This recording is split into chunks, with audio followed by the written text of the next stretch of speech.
Aktrisa Feruza Normatova Vine'larga chiqishiga turmush o'rtog'i qarshimi? Kanalimizni ilk marta ko'rib turgan bo'lsangiz, videoga like bosishni va obuna bo'lishni unutmang. Aktrisa Feruza Normatova Instagram sahifasi orqali muxlislaridan kelgan savollarga javob berdi. Qanday qilib aynan shu inson turmush o'rtog'ingiz bo'lishi kerakligini tushungansiz? Degan savolga Feruza Normatova shunday javob berdi. Har doimgidan ham ko'ra ko'proq himoyaga muhtoj bo'lgan vaqtimda, fevral oyida aynan turmush o'rtog'im chet davlatda bo'la turib meni himoya qilgan. U paytda yaqin emas edik. Shundan so'ng meni 6 oy davomida kuzatib yurgan ekan. So'ng avgust oyining oxirlarida ko'rishishni taklif qildilar.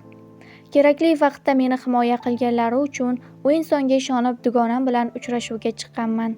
Turmush o'rtog'ingiz bilan hali yaqindan tanish bo'lmagan vaqtingiz xayolingizdan shu inson umr yo'ldoshim bo'lsa edi degan fikr o'tganmi?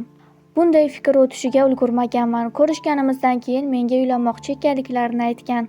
Men uchun birinchi o'rinda ota-onam roziligi bo'lgani uchun kelib 4 kun ichida otamning roziligini olganlar. Shundan so'ng bo'ldi, meni turmush o'rtog'ing deb tasavvur qil.